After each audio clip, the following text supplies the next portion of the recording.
Oh, that's another thing. You can make up a video. Watch the ones that we got playing on here, the hatching time and one for Rebecca. Yeah. If you make up one for you, I'll just kind of rotate them through instead of playing the same ones every week. And I'm going to tell HP the same thing. If he wants to put together a little video, we can rotate them. All right. How long of one do you want? No more than 30 seconds. Actually, Rebecca's is 30 seconds. Hatching time is only 15 seconds. So you can go ahead and make it 30. That's fine. Okay.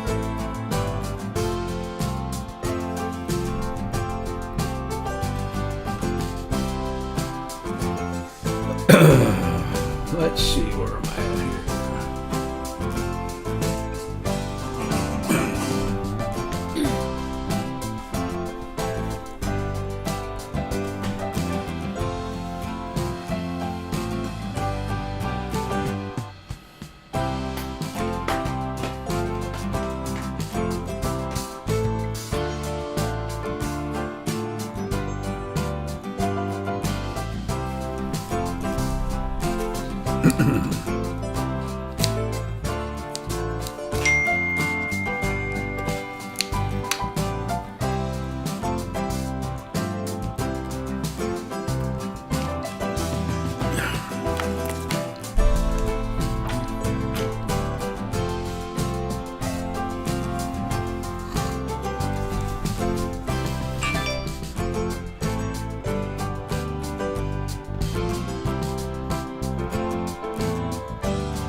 Critters are amazing. I couldn't be happier with this company. We absolutely love these cages. One at a time, okay, guys?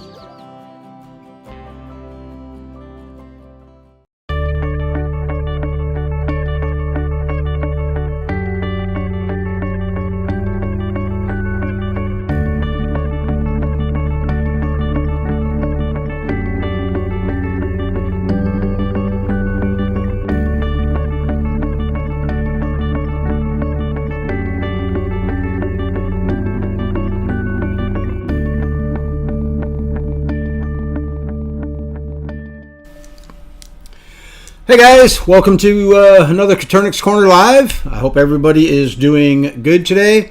We rescheduled yesterday's live for today. We ran into some issues with a storm that blew through, and it actually knocked out my internet for better than half of the day. So we decided we're actually going to reschedule it for next week, but we decided to go ahead and just do it tonight because I don't know what's going on next week. So joining us today is Jennifer Bryant from Bryant's Roost, and she's going to be talking today about her shipping methods for shipping hatching eggs and also live birds. So welcome to the show, Jennifer. Thanks for joining us. Well, thank you for having me back. Absolutely, anytime. I've seen some comments over there. Somebody is saying we can hear you. Did we have some background audio going on, guys, that you were hearing during the intro? That's weird. I hope not, because it's not supposed to be. But anyhow, shout out to our sponsors, Hatching Time, Thieving Otter Farm, Bryant's Roost, and Gopher Ridge Quail. I think I have what did I do with it? There it is. Hatching Time always donates a $50 Hatching Time gift certificate that we give away every week. And then the other three sponsors, Gopher Ridge, Thieving Otter Farm, and Bryant's Roost, supplies us with hatching eggs to give away here on the channel. So tonight we will be doing a $50 Hatching Time gift certificate, and also Bryant's Roost is going to donate some hatching eggs. But we were just talking a minute ago about the weather's supposed to be a little bit cold coming up this week, so that might affect the shipping date on your eggs, but I'll let you guys work that out. We're going to select the winners of the giveaways from the chat room tonight. So I can't say if you guys are come up with some decent questions. that's going to be your ticket to getting either hatching eggs or a $50 gift certificate. Let's see. Shout out to our moderator, Carrie Blackman from Double R Farms. Carrie, I think I saw you in there. Thank you very much. Really appreciate it. What else was I going to tell you guys about? Sunday morning musings. Check it out every Sunday at 9 a.m. Eastern Standard Time. We go live, or we try to go live every Sunday. It's been kind of hit and miss lately, but it's a good time. We just don't really have a topic. We just kind of talk about anything. Quail, honeybees, that seems to come up a lot. Whatever else, anybody wants to talk about is fine with us. So, let's see. I do want to say real quick, I want to plug this new incubator that I've been working on. I just got the prototype finished and tested. It's a mini, Terrybaiter Mini. It'll hold 120 eggs. It does just as good as the big model. So if you don't care, for the bigger one, or you don't have room for the bigger one, we now have that small tabletop model, which is only 16 inches tall and then 18 by 18 wide. And that's over on the GulfCoastQuail.com website. All right, so we are going to be talking about shipping. Jennifer, let's go ahead, I guess, if you want. We'll jump right into it. Let me know when you want me to pull up the slideshow, and we'll go from there. Okay. Well, first of all, for everybody that's watching tonight, we're going to do 10% off at Bryant'sRoost.com. Just use coupon code Coturnix Corner. No spaces, just Coturnix Corner. So appreciate everybody coming out tonight. And then as far as shipping is concerned, you might ask, why do you need to know as a customer? It is perfectly acceptable as a customer to ask the breeder why you ship a certain way, how do you ship, and when can I expect the order. Just ask whatever questions you really want to, because you need to know what to expect.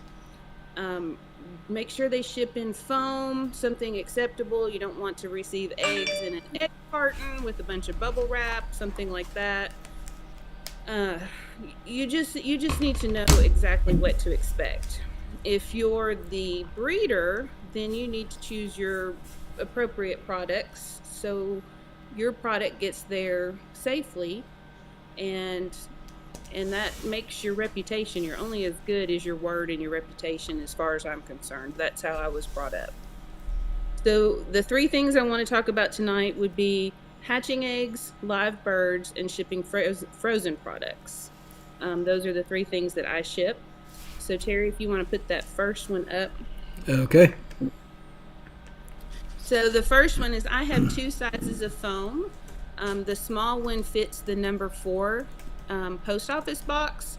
Now, a lot of people don't realize those post office boxes are free. They will ship them straight to your door. You just go to USPS.gov, order them. They're free, come right to your door. You can have as many as you want. Your mailman may hate you, but you can order lots of them. Yeah, she brings a lot of them to me. So, but that is a 7 by 7 by 7 box, that cube that you're looking at, and that fits my small foam that holds 20 eggs. And you can actually fit 3 foams in there deep, and so that gives you 60 eggs you can ship out. And that includes the 1/2-inch pad. Now, each shipper set, buy it from me, buy it from anybody, should come with a 1/2-inch pad to go on the bottom and on the top. And that's just to keep the eggs supported, protected, in place, whatever you want to say. So then once you put your eggs in the foam, and then your foam in the box, you've got to make sure that that void is also filled. Now, I use air pillows. I save them from shipments that I get in. The people that work at Sam's Club seems to think that air pillows grow on trees and they ship you lots of them. So you can kind of strategically order stuff that you need in order to get the shipping supplies that you need to send out. So my son and daughter-in-law live across the street. They order stuff from Sam's. She saves me all of the air pillows, and I literally have trash bags full of them. If you don't have space for air pillows or access to them, then I would recommend going to the Dollar Tree, and you can get a 25 count of balloons, all the different colors, and you can just blow them up to the size that you need and fill that space. But don't forget to put your marketing materials in there, directions for how to hatch. I put in there a flyer for the ACBA to plug that. I have a little booklet on how to hatch the eggs, and Kalmbach Feeds also gave me brochures, and I add those into the shipping boxes also.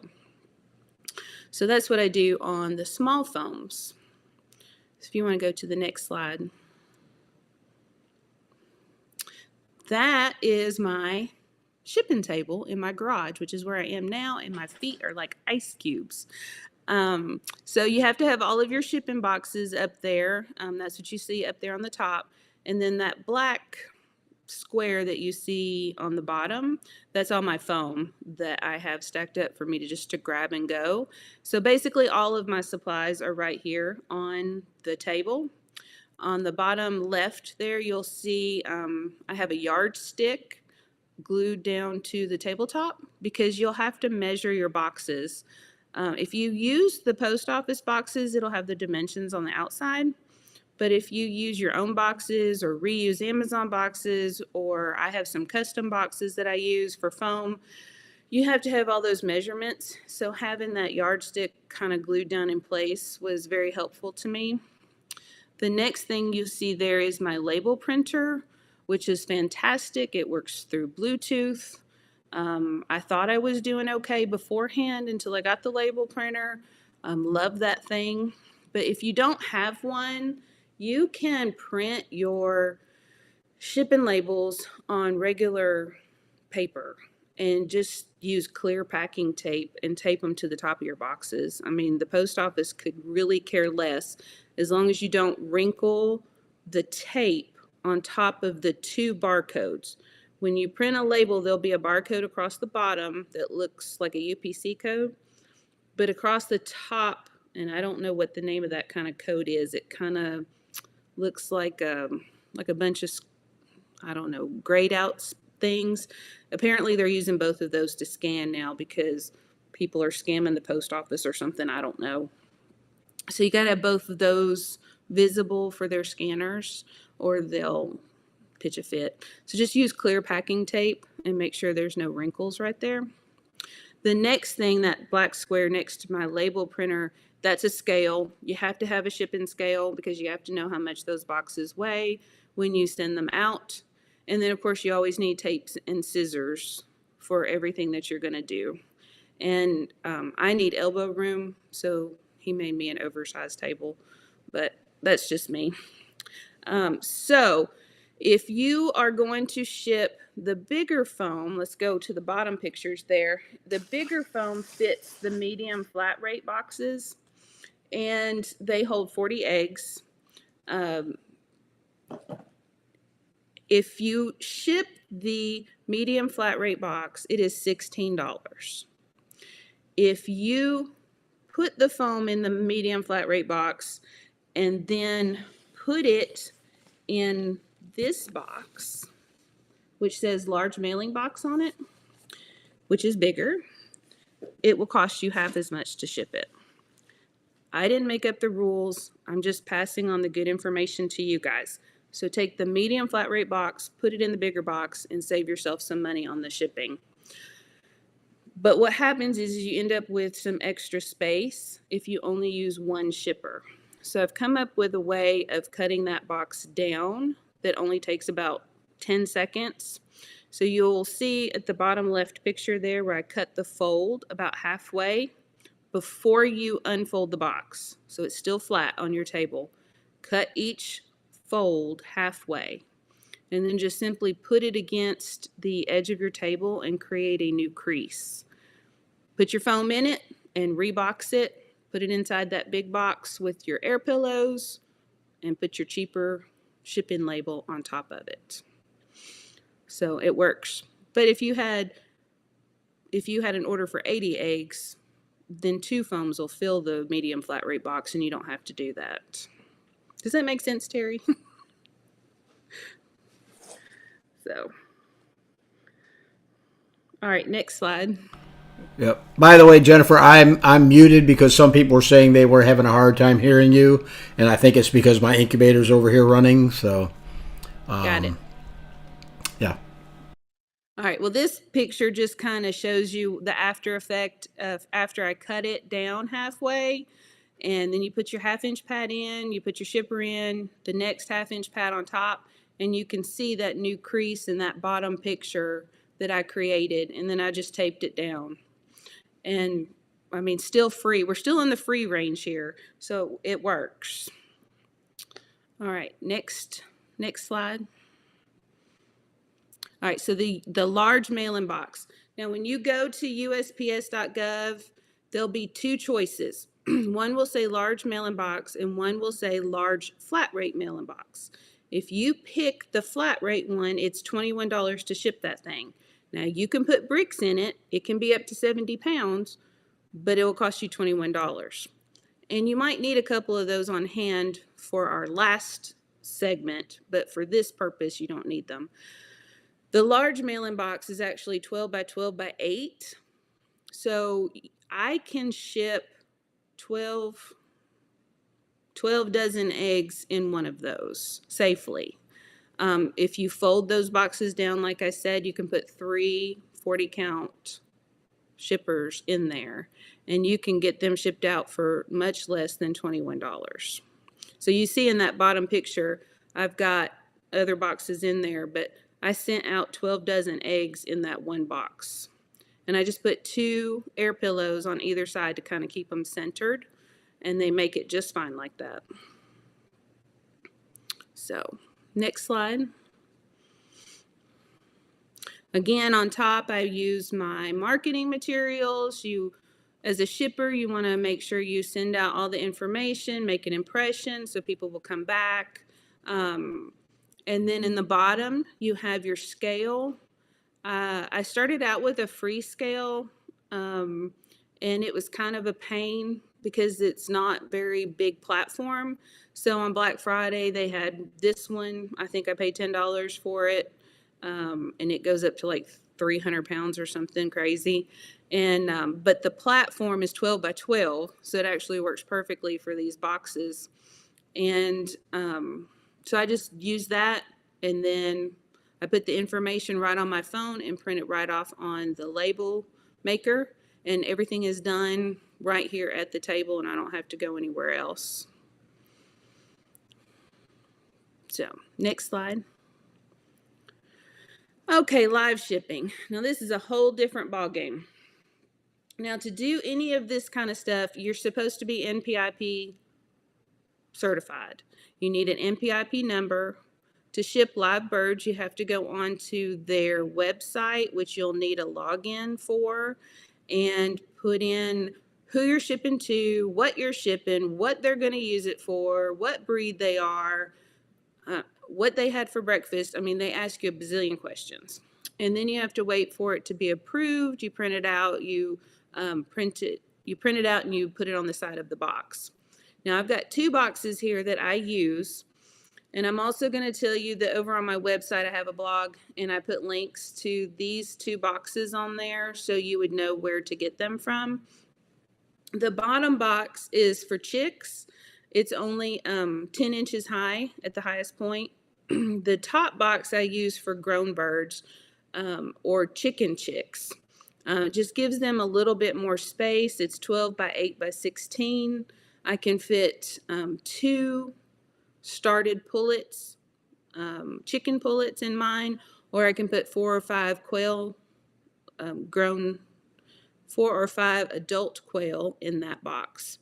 The lower box, I use that for quail chicks or smaller chicks. And the reason being is you want to contain that body heat better. So you use a smaller box so you don't have to heat as much space.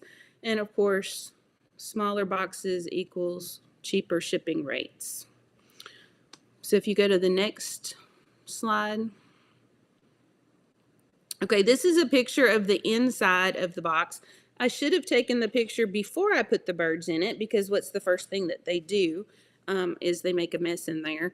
But I put them in there and then remembered I forgot to take a picture and took them back out again. So starting at the top, what you see is a white square kind of up against the wall. And what that is a reptile heater. And once you break them and kind of crinkle them up, they start heating up. And it takes them several hours. I can't remember exactly. But I think it takes them like 4 hours to come up to full heat.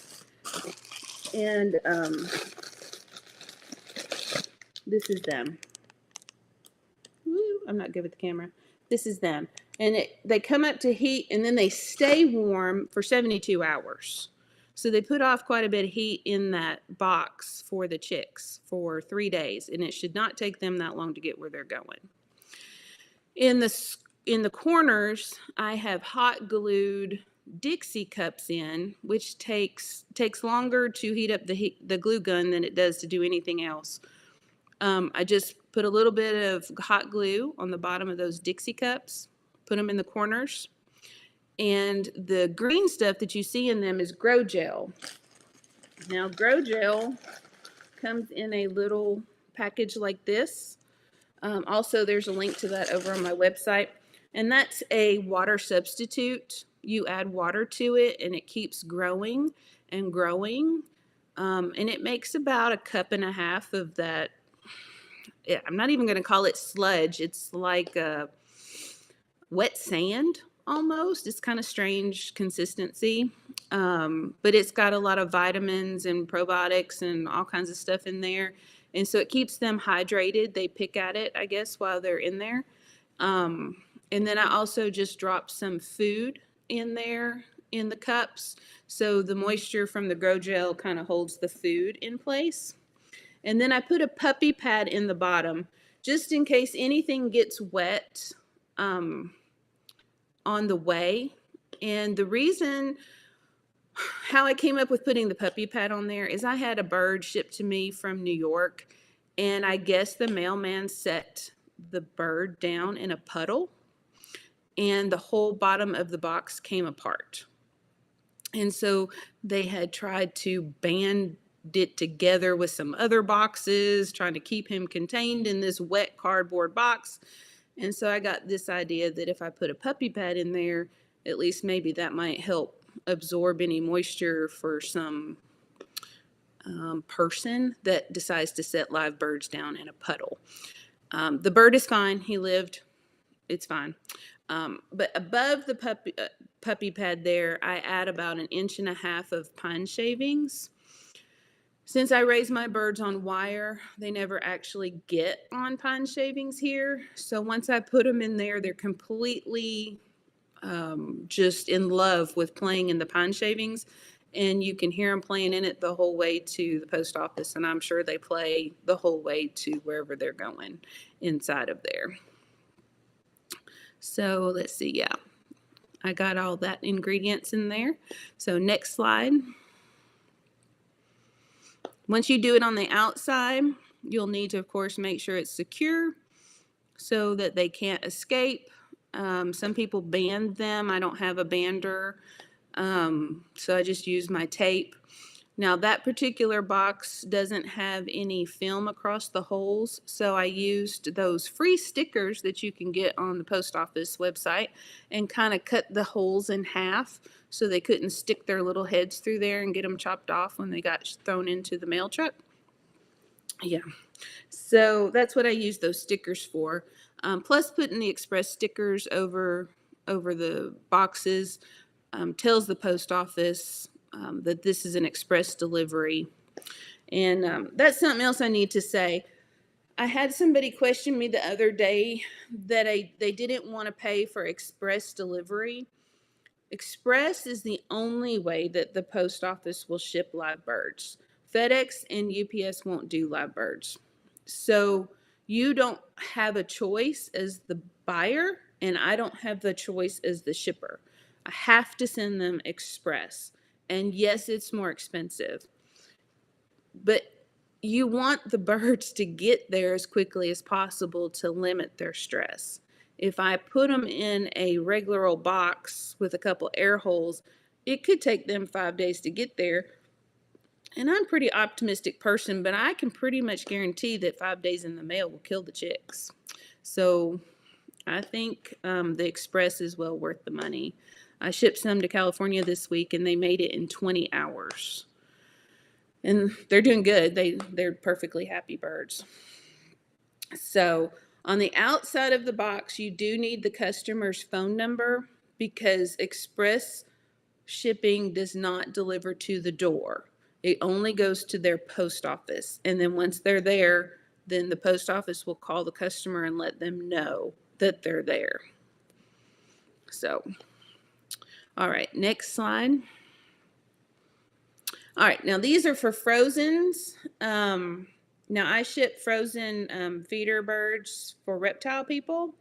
So what I do is I use that same large mail-in box unless I go overweight and it becomes cheaper to use the large flat rate box. So just make sure you have both boxes on hand so you can make that decision. So that top bag is a cooler, and I bought them on Temu, of all places, for $2. And you can put your stuff in there. I think it just looks nicer and neater and keeps them kind of, in one place, and they can just take them out of the box and put them straight in their freezer, and they don't have dead birds laying next to their Saturday night steaks or something maybe. And then the second picture is insulation. Now, again, that's strategic ordering from Amazon or Sam's. So if you order, just a tip here, if you order a box of Raisinets from Amazon in July, they will send them in coolers, and you save those coolers for your shipping later on. So, and then in the wintertime, they quit doing it, so you just cancel your order of Raisinets. So that's what that is. That's those cooler packages that I saved. And then we weigh everything here, print the label. We add 4 pounds to the order, the shipping label order. And we stop at Kroger's on the way to the post office, buy 4 pounds of dry ice, put it in there, tape it up, and drop it at the post office. So Kroger's is the largest supplier of dry ice in the country. I didn't know that till I started looking around. It's not overly expensive. It's $2 a pound. It seems like 4 pounds is good enough to get where it needs to go. And it doesn't really add a whole lot to the shipping. So that's just how I do it right there. I'm game to tweak that a little bit, but right now that's the best way that I've come up with doing it. The last piece of advice that I have would be get to know your post office. The more information that you have, the better choices that you can make, and understanding how the system works. Now, what I didn't realize is that the regular post office runs independently of Express. So they have their own vans, and the van picks up at my post office at 5 o'clock. So I leave my birds here all day to eat, drink, be merry with their friends, pack them up about 3:30, and drop them off at the post office between 4 and 4:30. And that way, that's just a long night for them. I didn't really change up, and they didn't sit down the road from me all day not going anywhere. So I've had people ask me, why did I print the label and I'm taking 6 hours to get to the post office? Well, I'd rather the birds stayed here for 6 hours than sit 10 miles down the road on a shelf for 6 hours, because they're just going to be better hydrated. They're going to be ready to go to sleep. As soon as you put them in the box and it's dark, they're going to be closer to bedtime for them. It just has worked out. I haven't had any trouble doing it that way. So get to know your post office, find out what their hours are first. Mine closes at 4:30, and we pulled up the other night at 4:24. So we made it though. And when the trucks pick up. and kind of work your schedule around that if you can. And don't ship express birds on Thursday or Friday. Ship them Monday or Tuesday.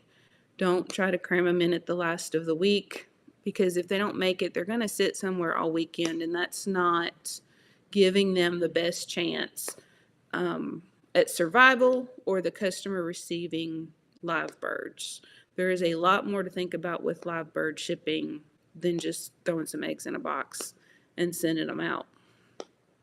So I think that is all my notes that I had. There's no more slides, right? Nope, that was the last one. Oh, I've Yep. got to turn my audio back up.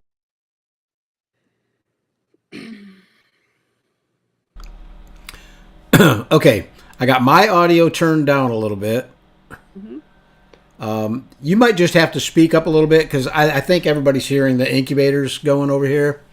You got a microphone now, don't you, Jennifer? I do. Let me turn it up. Yeah, either turn it up or move it closer to you. Either one. It's right here. I can't get any closer. I'd be eating Okay. it. All right, good deal.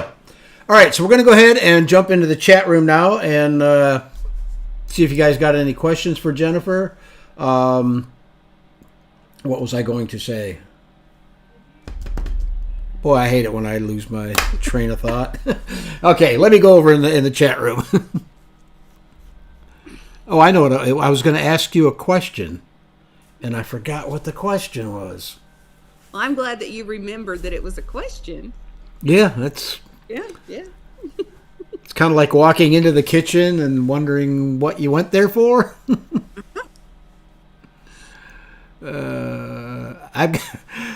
I probably shouldn't say this.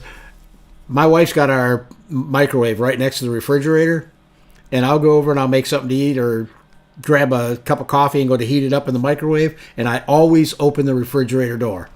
It's just habit. I'm walking towards the refrigerator, so that's what I open up. We got to get that stupid microwave out of there. Okay. If you guys have any questions for Jennifer, please type the letter Q next to your question so I can find them. I'm not going to be reading all the comments in the chat room tonight.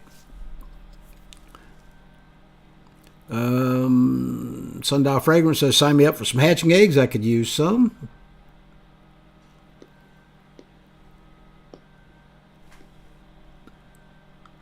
Juan, what are honey infused quail eggs? Oh, that's what it was. You were mentioning something about shipping the live birds and having to have the phone number and whatnot on there because they call you when you get it. Same thing with my bees. When I order packages of bees, I've actually had them. I guess one of the boxes or one of the packages got a hole in it, and the bees started coming out. And they were the whole place was panicking. They called me up and said, "Get up here and get these things." The bees are all over the place, and it wasn't as bad as they said. They were getting out, but they won't leave the cage itself. They want to be next to the queen, so it was kind of funny. One time when I was shipping mealworms, back when I had a huge mealworm farm, and Right. I always poked holes in the box and wrote all over it, live insects. I had stickers. I mean, it couldn't have been more. I mean, you had to really not be intelligent to know there wasn't worms in there. And Right. so I guess they dropped them and damaged the box. So Oh, their no. answer to that was to shrink wrap the box and then decide to lose it and then send it back to me. So the post office called and said, well, your worms were returned and we really need you to come pick them up. And I said, well, first of all, why were they returned? And second of all, why do I have to come right now? She said, they really stink. Oh, So, well, that's killed them weird. all. So I went Yep. down there. Because they had dropped the box, it had gotten wet, and then they shrink wrapped it to hold it together. Of course, they killed, I don't Sure. remember. It was a lot. It was like 3,000 worms or something. And I just left them there. I said, y'all figure it out because I'm not putting these in my car. So, Wow. yeah. Okay, Olive says, I was curious if you know if the hatching time certificate stacks if you have two or if it's one per purchase. No, I believe you can. If you have multiple certificates, you can use them. Okay. Del Chuchi says, Jennifer, how do you handle shipping live birds? Asking as someone who has never shipped a live animal. I think you probably covered all that.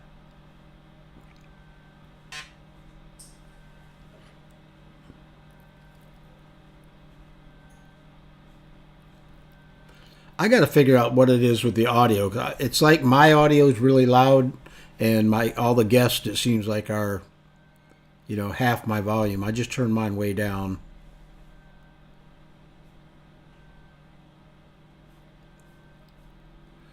Sundial Fragrance says, question: when you ship eggs, are you actually sorting the best looking eggs, or just go with all you got that day? What is your criteria? Okay, so I only have a few kinds of birds. I have pharaohs, Egyptians, and celadons. And so I was trying to count them earlier because I thought somebody might ask me this. I have, 120 breeding sets of pharaohs and probably 30 breeding sets of Egyptians. And so what I do, because I routinely handle very large orders, is I pull 2 unalike eggs from each breeding set. So the hens will lay the same kind of eggs every day, right? They look the same. So if I pull a speckled one and one that looks like a marble from each breeding set, then I give you, the customer, the most assortment of genetics that I can give you. And as a general rule, I can fill a 12 to 18 dozen order without double dipping into breeding sets.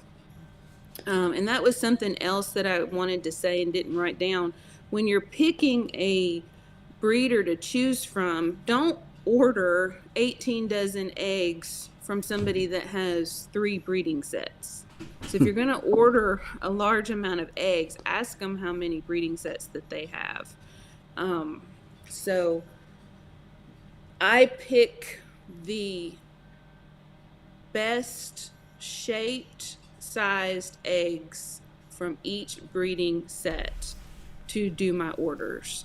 Any double yolkers, too small, anything that's off, I have pigs. The pigs just eat really well. And if it's a consistent problem, then I'll just replace that breeding set. Okay. Del Chuchu says, is shipping live birds from your location to Florida doable? Oh, yeah, I ship them everywhere. Okay, cool. I got a feeling you're going to be getting an order then. Andrew says, what label maker do you have?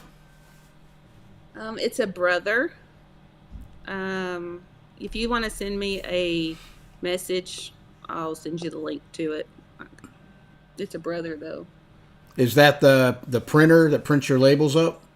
Yeah, it is. Let me see if I can see it from here. Because I've got to get me one for shipping these incubators. I've been printing them on my printer and then cutting them out and taping them on the box, and I know I'm wasting a lot of tape doing that. So when I first started, I did what you're doing. I printed them out and taped them. Then I went to the Avery labels. There were 2 4x6s on each paper, and I did that for a long time. And then I would just write on the bottom of the label when I printed it what the order was for. And then I was just doing so much walking, but going from the office to the barn to the garage back to the office to get the labels printed. So that's why David set me up out here. But it's a Brother QL11 something. I don't know. I like it. It was a pain to set up, I'm going to tell you. But once you set it up, it's fantastic. Okay. Carrie says, I think he was talking about when you were talking about the other code on the box. Instead of a barcode, it's QR code. Is that what it is? It looks like a QR code, but it's long. It's like an inch tall. I don't have one here. I'll show you. Huh. It's an inch tall, but it's like the full 4 inches wide. I don't know. I don't know what it's called. Okay.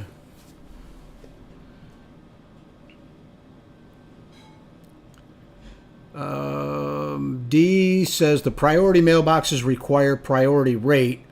Cover with papered grocery sacks. Do they even make paper grocery sacks anymore? Of course they do. You have to ask for them, though. I have never seen them in years. Yeah, when you go through the checkout line, you have to ask the cashier to bag you in paper. Oh, darn. Yeah. But yeah, my mom used to do that when we were kids. That's how we boxed up stuff or covered our textbooks or whatnot in paper grocery sacks. Huh. I remember them from when I was a kid, but I haven't seen them in forever. Mm-hmm. You have to just ask. Go ahead. No, you're fine. You just ask the cashier. Gotcha. Megan says, do you put on the box this end up? No, I kind of figure the label tells them what they need to know. So. Bob wants to know, or says, the box for 20 is square, correct? It's like a square soccer ball for the Postal Service. Yes. Yeah.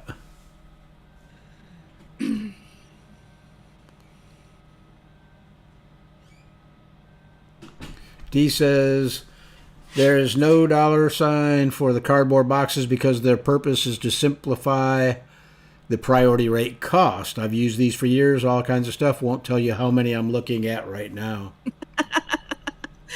Well, you saw my picture.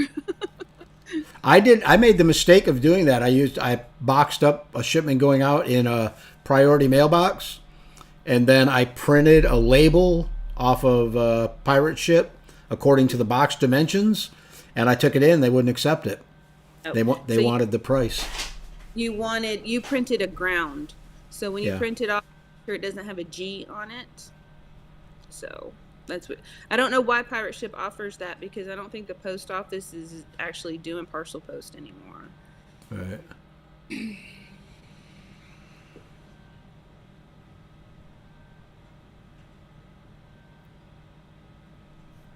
D also says you can have these dropped off at your location for no cost. Request through the USPS. Give them plenty of time to deliver before you need to package up and ship. eBay uses them all the time. Mm-hmm. Fat Country says, what's in the incubator, Terry? Silky eggs. I'm hatching them out for a friend.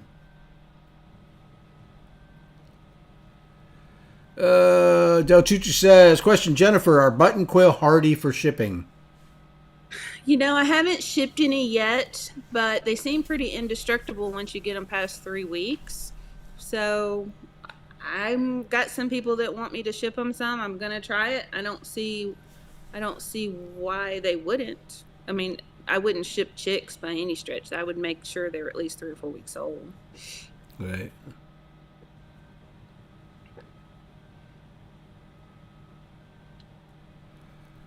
D says, I've never shipped live quail of any age. Figured they would be too stressed, especially if they were already laying eggs. I guess young ones might do better, not in production yet.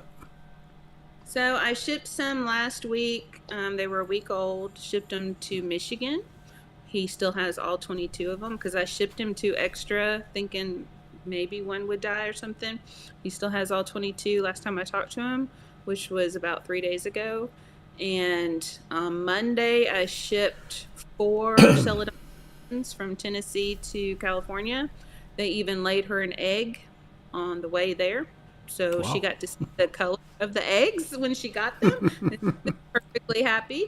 And so they seem fine. I think the stress comes from what you're doing. So I think taking them at the end of the day, and they're kept in the dark, but they're still, they've got food and water and shavings to play in and stuff. I haven't had any trouble. I've shipped chicks and started pullets across country, and I don't know. I just haven't had any of the horror stories that you see. Right. D says, I'm picturing their heads trying to peek through the holes in the box. Is that why you cover the holes? Yeah, so that smaller box is cheaper. And so that's why I use the stickers. But this bigger box, which of course costs more money to send, let's see if I can fix this. You can see the holes right here. There's a fabric film glued on the inside of it. So there's still air holes, but they can't stick their heads through it. So I'm going to finish up using these boxes, these cheaper chick boxes that I have. But I think I will try to find the next batch that have that same film across them, or else find some film that I can just kind of hot glue on real quick or something. Okay. Where do you get those live shipping boxes at? I put the link on my website you can just go there and get them. But they're from Penn. Yeah, they're from Penn and Hedge. And the post office requires a certain type of box for live birds? They are supposed to be USPS approved. Okay. But I will tell you that neither one of these boxes say that. Only the ad that sells them to you says that. All right. Andrew says, question, I ordered hatching eggs off of eBay, and they're supposed to be jumbo Coturnix, but they are all sorts of colors. They hatched on December 13th, so I don't know what weight they are supposed to be. December 13th, so they're almost a month old. So that is the exact reason why you buy from a breeder, so you can go back and ask them the questions. So try to ask them the questions and then order from somebody that has what you actually want. What are your birds averaging weight-wise at 4 weeks? Oh, I weigh mine at 8 weeks when I move them. And I'm getting the Pharaohs, the hens are running in the 14-ounce range, 14 to 15 ounce. Wow, that's a good size. Yeah. The Egyptians are a little bit smaller, like 13 to 14. And then the Celadons are running between 12 and 13. I have way too many birds to weigh them at 4 weeks. Right. I can tell by picking them up if they're going to be too small. So I have outlets for everything. And so when I'm moving them from my grow out cages over to the breeder pens, I guess you'd say, if they don't, I mean, I know how much they're supposed to weigh by my hand. So if they don't meet that requirement, they either go this way to go in the breeder cage or this way to go to one of my other outlets. So right. I'm looking for, I got Perry Schofield's weight chart here somewhere. I'm just curious what he has them at 4 weeks.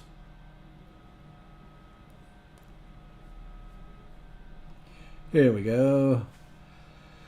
Okay, at 4 weeks they should be around 200 grams, if that helps you, or 7.5 ounces. Oh, yeah, that would be easy. I have some out there. I can weigh them tomorrow and let you know. No, I was just curious because he was wondering what his should weigh, so. Oh. Yes. Yeah, I mean, I wouldn't even worry about it until they got, like you say, around 8 weeks old, and make sure that they're making weight. But So I don't move mine. I have grow out cages that David built me, and I leave them in that until they're right at point of lay, which is 6 to 7 weeks. And then that's when I start moving them around. I don't want to take up my breeder cage space for birds that are not laying yet. Mm-hmm. So I don't really mess with them. I just feed them. I want them to eat, get bigger. Yep. Andrew was talking to Dee saying, I mean, the chicks are all sorts of colors. I'm not sure how to tell if they're actually jumbos. You want to explain that, Jennifer? Yeah, about any colors? Yeah, jumbos is just the size. So they have to be 10 ounces. I think it's 8 or 10 weeks consistently. Not just you have a fat bird, you all of a sudden have a jumbo line. That's not how it works. So they have to be consistently over 10 ounces. If they're not, then they're just standard. It doesn't matter what color they are. Any bird can be a jumbo. Yeah. I've heard that, 10 ounces at 10 weeks, but I've kind of bumped that up to like 12 ounces by 8 to 10 weeks because the jumbo lines now are just running so much bigger, I guess, than they were, a few years back. So, let's see. Andrew says, I just ordered jumbo Coturnix quail hatching eggs. I thought jumbos were generally the same color. Yeah, they can be any color. the standard, what most people think of as jumbos, is the jumbo pharaohs or the jumbo browns. Right. Megan says, question, do you put a heat pad in the egg boxes as well? No, you don't want them hot. Cooler weather is actually better for the eggs.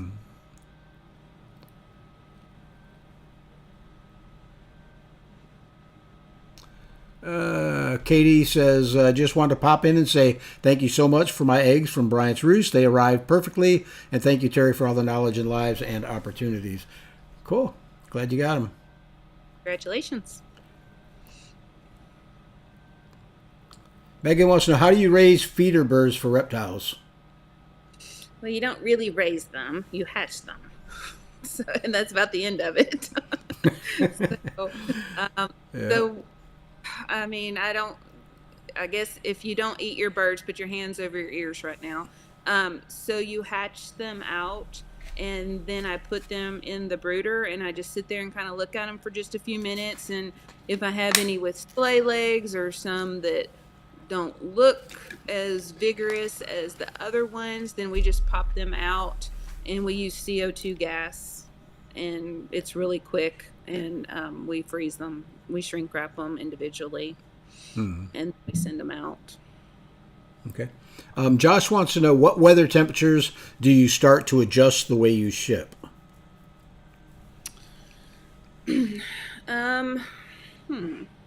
So like right this coming week, we're supposed to be getting this really Arctic blast. So I will not be shipping any chicks next week.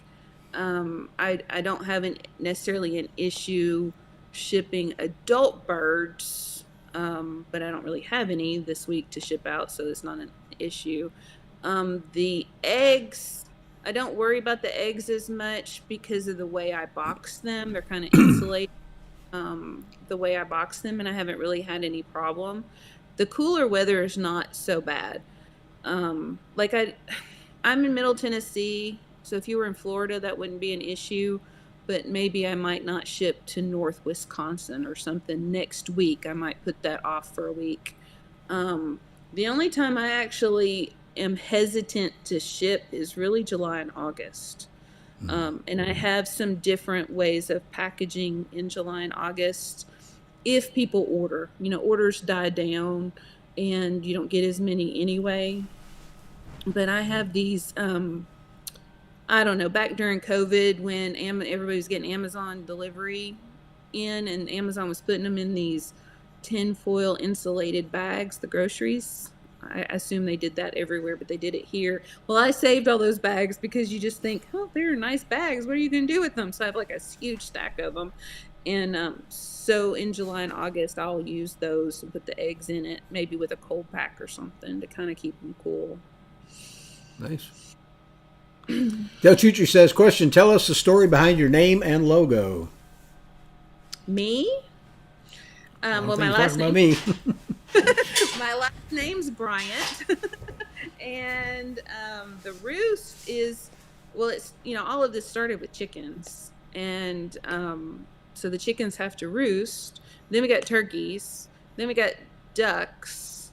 Then we got guineas. Then we got rid of guineas. Then we got guineas again and got rid of those again. And then quail just kind of came out of nowhere. I'm not really sure where they came from. And they're just here to stay. And then all of a sudden we had button quail on top of it. So all the commonality here is they all roost somewhere.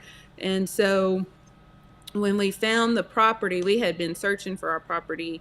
I want to say 7 months it took us to find this piece of property.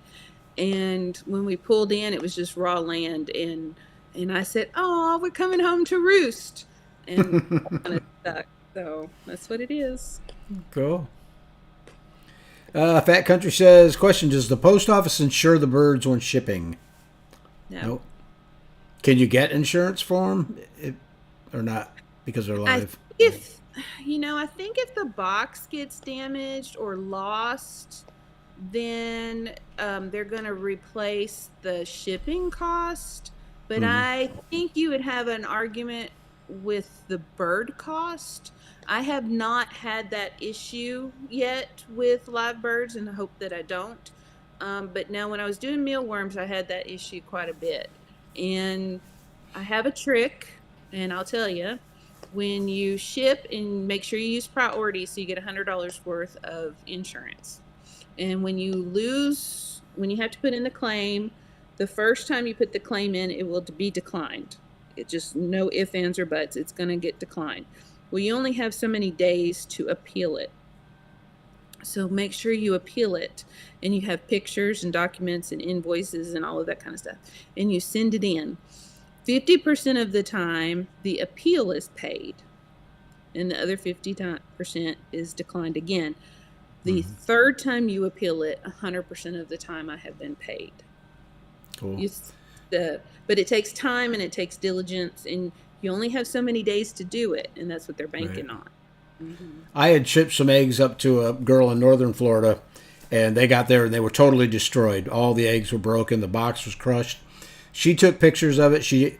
I think she picked it up at the post office, so they knew that it was messed up, and they gave her all the paperwork right there to file the claim.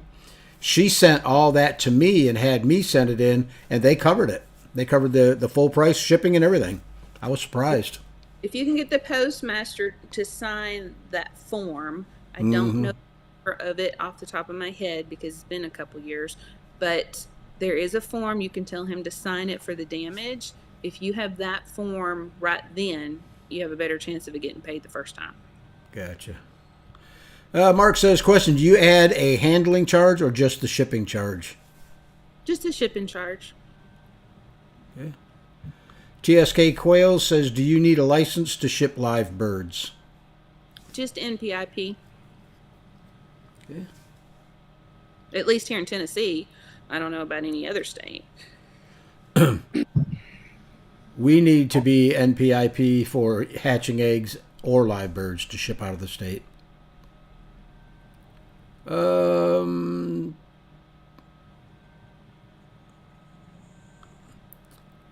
Zaneta says, can quail have mealworms or superworms like chickens? Yes. Okay. Anthony says, if anyone needs some live birds in Lee County, Florida, let me know. I overloaded my terribator. They are free. That is not a funny. good business model. No. You got to know Anthony. Let's see. He says, question, is it worth raising mealworms as feed for quail? Okay, so my mealworm story, kind of funny. I ordered them for my ducks back, I don't know, years ago, 10 years ago. And I'm raising them. I'm having a grand time. You go out there and you sort those mealworms and you have your glass of wine. And a little known tidbit, I like opera music. So I would blast the opera music out there in David's shop and sort my mealworms and throw the dead ones or the skimpy ones or whatever out to the chickens. And so they'd be all at my feet. And I'm sure it was a photo moment at the time. But then I had an excess of mealworms. So I thought, well, I'll put some on eBay and just see what happens, right? Well, the orders just started coming, and they came, and guess what happened? My ducks never got any more mealworms because I was shipping them out, and the money was paying to buy the duck food. So the ducks never got any more mealworms after that. And so I had a really large mealworm farm. Like, I had millions of mealworms, and I was shipping all the time, and I had regular customers, monkey people, lizard people. I mean, all kinds of people buy mealworms. Wow. And so when we moved here, David actually built me that room that's my incubator room where I brood and everything. Well, that was meant to have racks in there for mealworms. That's what that was for. And when we moved, it was the middle of June, and he put my entire mealworm farm in the back of his pickup truck. And wow. It took an hour and 15 minutes to drive from the old house to this house. And it was 95 degrees. Nice. So I did not have any more mealworms. That was the end of my mealworm journey. Wow. Yeah, so now quail. Right? Antonio says, question, can I save my boxes that I get from ordering eggs and ship them to myself to a new residence? Say one moves out of state. Do I need to be MPIP?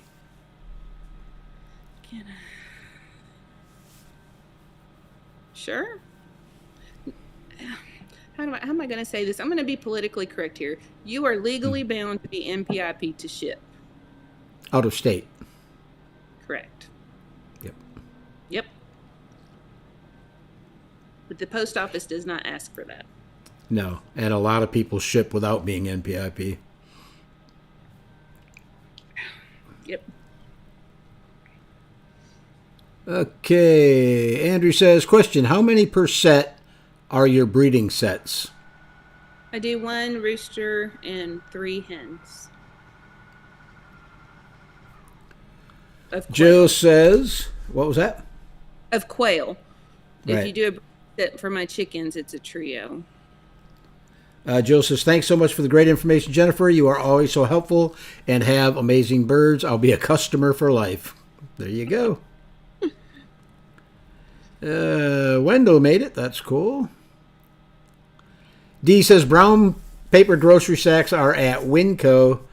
Don't the hardware stores sell them for leaf collection?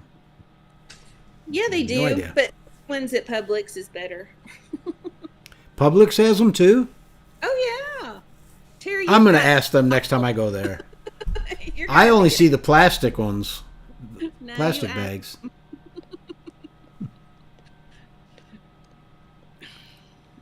Liquor stores. Let's see. Andrew says, question, I have month-old jumbos in our house. It's getting really cold right now. When can they go outside? Well, where are you?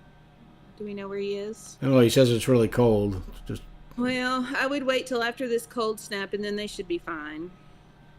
You need to acclimate them somehow, though. I mean, do you have them in the house under heat? That would not be good. Take them off the heat. I take mine off of heat between 2 and 3 weeks. So they don't need heat at 4 weeks. So if you're at 4 weeks and you're on heat, then take them off, acclimate them that way. Then maybe put them out in the garage and acclimate them to the cooler weather. And then when you have about a week of not Arctic blast weather, put them out. Should be fine. Yep. Chuchu says, question, how often do you replace your breeder sets? Probably 9-ish months or so. Okay, Emma says, question, I'm in the UK and we have a private postal services that are dedicated to shipping birds. They're just very expensive. Do you not have a service like this in the USA that you could rely on? Yeah, there are services, animal transport services. Is there? They're more geared towards dogs, I don't know, dogs and I think rabbit people. People, us chicken people, we're crazy, but rabbit people, y'all are nuts. So rabbit people pay for that. Silky people pay for that kind of stuff. But I don't think quail people pay for it. Right. I don't think so. I mean, it's pretty pricey. That's what I was thinking. It's pretty expensive. I mean, somebody might order like my Coturnix and do transport on them, but I don't see the quail going that way. Mm-hmm. Okay, Andy says, is there any time of year that eggs should not be shipped? July and August, my opinion. Unless you can get them to put a coal pack in it. Right. D says, question, how many quail eggs fit in a Little Giant still air incubator? I know it's about 66 chicken eggs, but how many quail eggs? I think if you get the quail rails, it will hold 120. Because that's what I use. The Little Giants are the turners that I use in the DIY box. And I always take the chicken rails out and put in quail rails, and they'll hold 120. Okay, Fat Country says, question, what's your goal for breeding the Celadons? To keep them blue. That's all. That's the only goal with Celadon. Just make sure mess them up. This is a question that I've heard several times since the live stream that we announced that. Have you become busier now that Southwest Game Birds is no longer shipping hatching eggs? It's kind of hard to say just because when he stopped, it was the beginning of shipping season anyway. Mm-hmm. So we naturally get busier right now, and we'll continue to get busier, and it'll kind of peak around April or so, and then it'll start slowing down into the Memorial Day. So no, I can't say that we have yet. I mean, now when this Arctic blast is over and Tractor Supply starts chick season and people want to start hatching and stuff, last year I backed up 6 weeks on eggs. That would be the time to answer that question. If I go backed up that much, I mean, I'm 4 times bigger now than I was this time last year. I had, I might have closer to 5 times as many birds right now as I did last year. Wow. Yeah, I have almost 3,000 birds right now on the property. That's a lot of birds. A lot of birds. D says, question, I see some breeders put cucumber slices and grapes in their shipping crates. What does that do? Just gives them something to mess with and some hydration. Depending on the size of the bird, I would be against grapes because you don't want them to choke on them. Like I wouldn't put grapes in with the chickens because they would be big enough to get them in but not be able to maybe move them around in their crop or whatnot. The quail, maybe. I've done cucumber. I had a cucumber explosion in the greenhouse this year, so I was putting cucumbers in everything. That would be fine. I cut them into spears and just kind of stuck them down in those Dixie cups.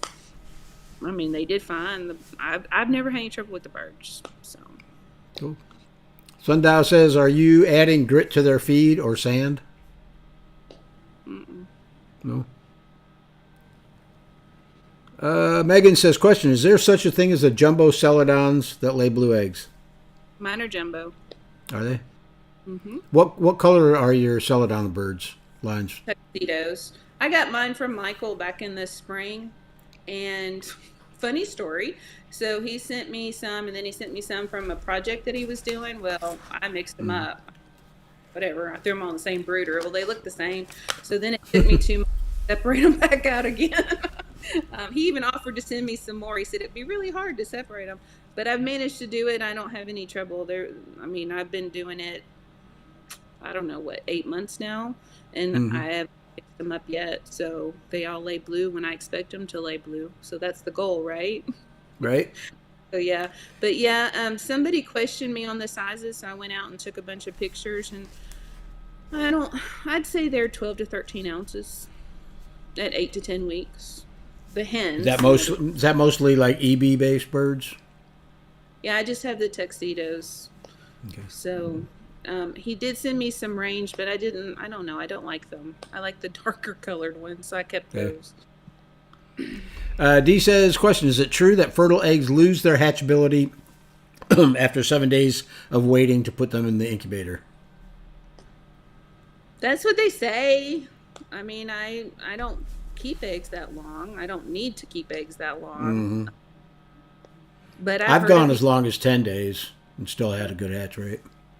I mean, if you were in a situation where you had older eggs and you needed to hatch them, throw them in there. I mean, why not? But I literally am feeding the pigs every day bucketfuls of eggs. So wow. Yeah, well, I mean, you got to figure when I say that, Sure. I don't have enough orders or anything.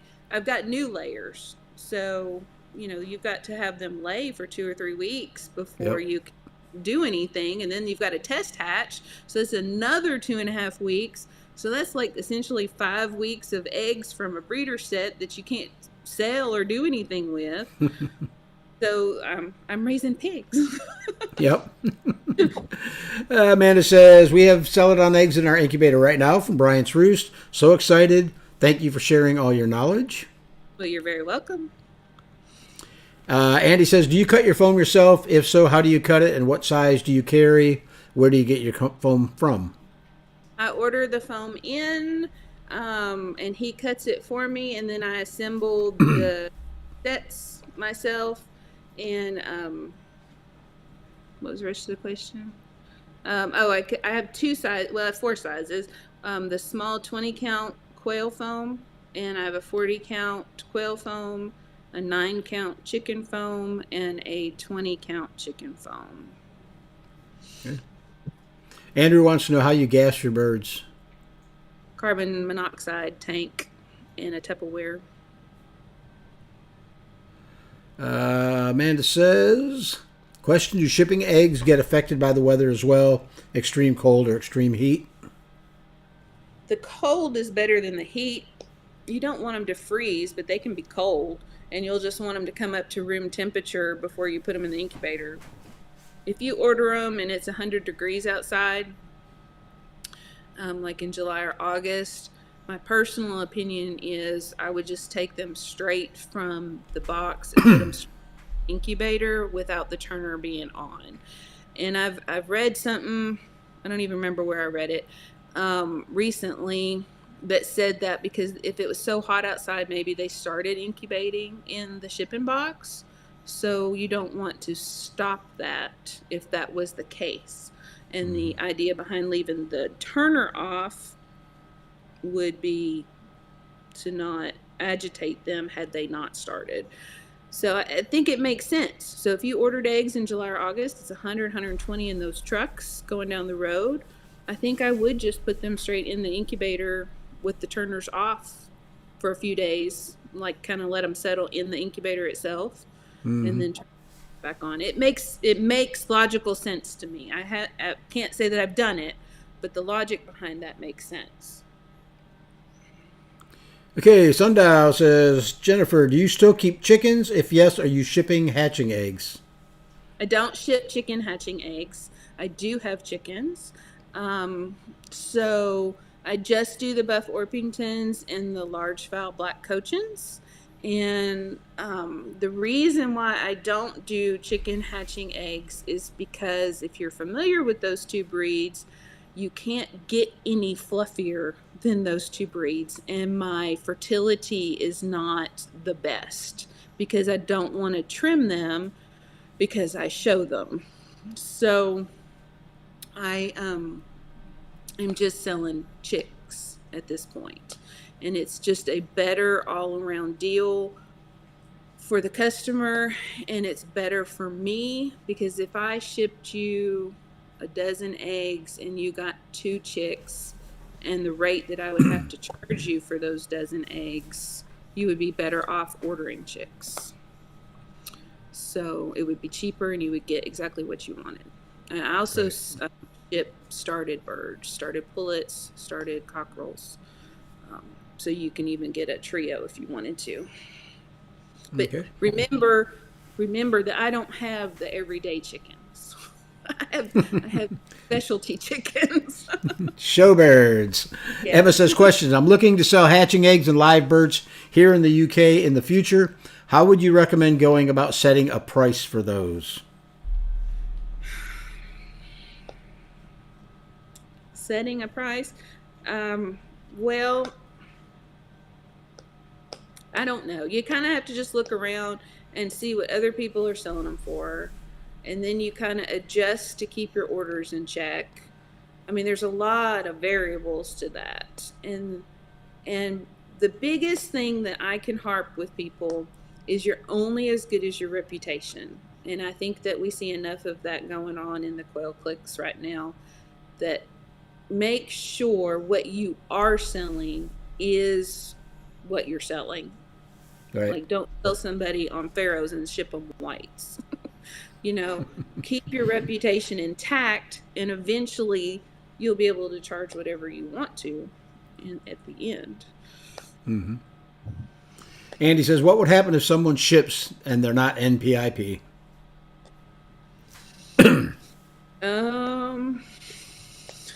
Not much. They might return the box.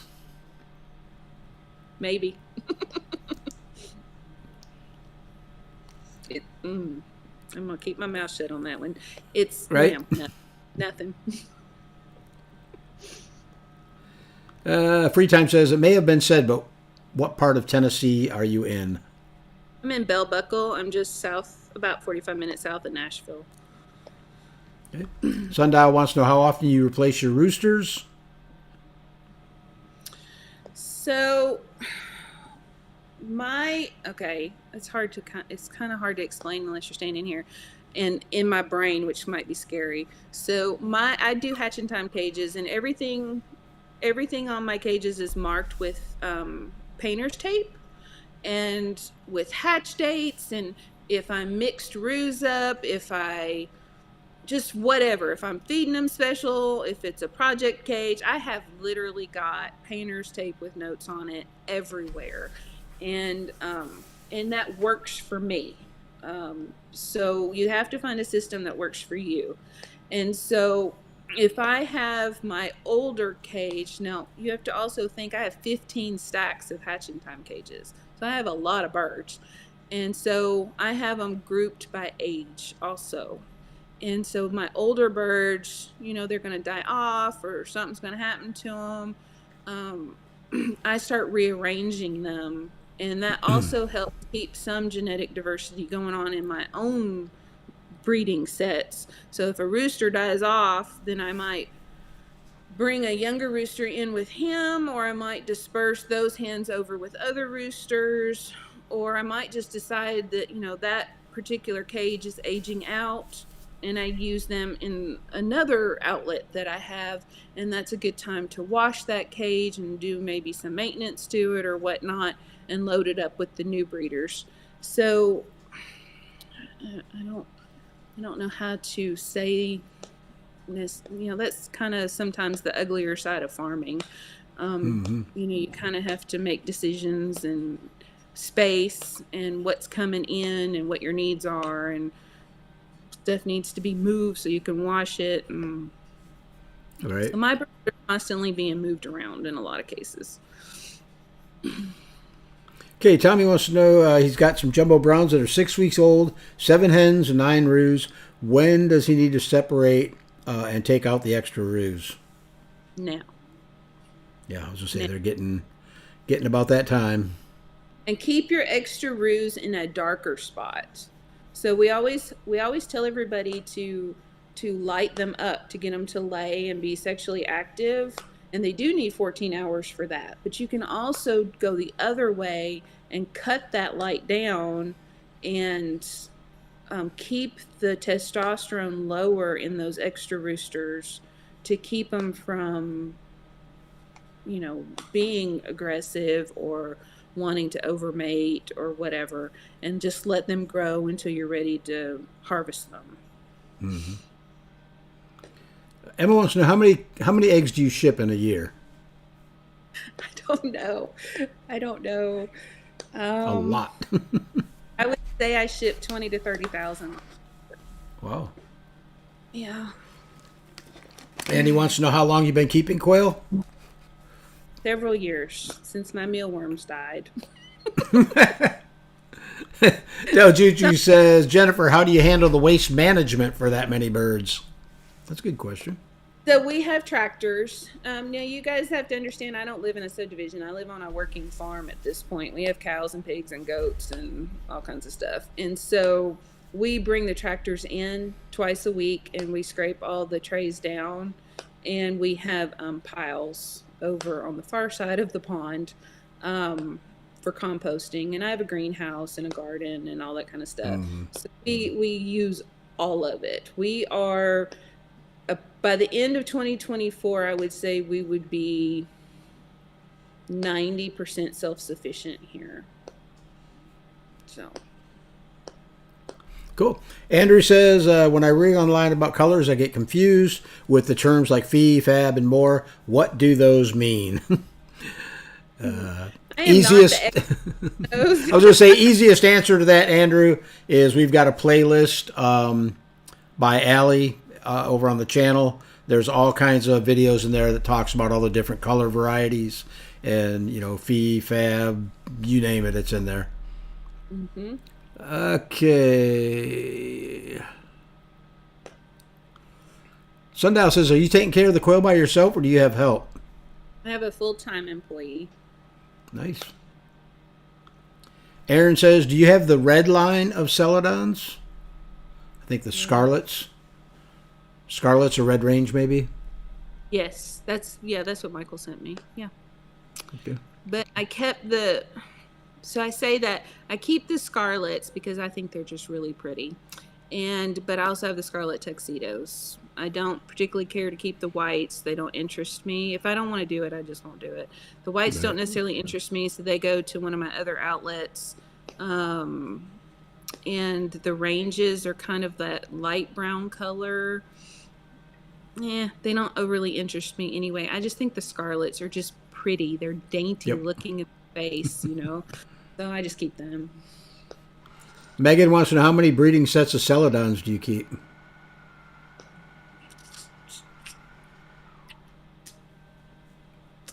I have 24 sets right now. Okay. Andy wants to know, how much is it to ship a set of quail eggs?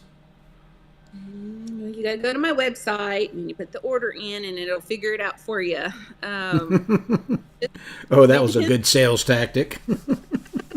No, it just kind of depends on where you are. I mean, I have my website. Everybody does their website a little bit differently. I have mine set up to just figure based on your address, and other people will do flat rate. So I'm in Middle Tennessee. So if you're on the Eastern Seaboard, you'd probably be looking at about $20, $15-20, somewhere around in there. If you are in Oregon or San Diego, some of those more remote places by the post office's concerns, it can be more expensive. Yep. I'm finding that out. Being in Florida, having to ship all the way across the country isn't cheap. Well, Amanda says... I used to do flat rate shipping, but then when I was doing it, I was getting more and more orders from Oregon and California, which makes sense for them, but it wasn't making sense for me, and that's why I had to change over to the address-based shipping. Yep, that's what I'm going to do here pretty soon too. Because I just found out that Pirate Ship works with the software that I use on my website. So. Oh my God, I love Pirate Ship. I have too. I've saved a lot of money with them. Amanda says, when shipping, have you found that certain size boxes seem to survive better, or a certain number of eggs better survivors of the postal service? Well, again, I like those 12 by 12 by 8 large boxes. I just feel like I just don't have any problem with them. I haven't had a lot of problems. I don't think but one person who didn't tell the truth on his shipping review anyway has ever gotten a 0 hatch rate from me. So, and I credit that to the way I ship. No. I know I've always got good hatch rates when I got eggs from you. All right, that brings us down to the bottom of the list, and it is, going on 8:30, so that was just about perfect. I am going to go ahead and select the winners of the giveaways tonight. If you guys would, and Carrie, if you're still in there, put my email address in there, and I need you guys to email me all your shipping information. Make sure you include a good phone number and a good email address, so the shippers can get a hold of you if they need to. Del Chuchu, you are going to get some hatching eggs from Bryant's Roost. And D. Doll, you are getting a $50 Hatching Time gift certificate. So send me your information, and I will make sure that the right people get them. I know you guys are wondering if because we've got other sponsors. I'm not going to give away hatching eggs from every sponsor every week. We're just going to kind of rotate them. That way we're, not taking advantage of them, and it gives them a break. They don't have to ship out every single week. So you're saying your hatching eggs may not go out this week due to the weather? Well, it just depends where he lives. He, she, I don't know. Florida. But I didn't catch the name. It's Del Chuchu. He's in Florida. Oh, well, I'll ship his out. It's fine. Yeah. Okay, cool. I didn't want to ship to Wisconsin or whatever. Yeah, right. Cool. All right. I don't see any more questions, so we're going to go ahead and pull the plug on this one. Jennifer, thank you very much for joining us today. Really appreciate it. Sorry about yesterday, but kind of can't help Mother Nature. You know how that goes. It was vicious form. Yep. And I don't know if I'm going to be going live next week, Tuesdays, guys, which is another reason that we did it tonight. But make sure you check us on the 23rd. We have Michael Rose and Rebecca Lynch are going to come on. They're going to talk all about celadons. So that'll be an interesting live stream. Okay, I think that's about it. Jennifer, thanks again. And I will get you that information on the winner.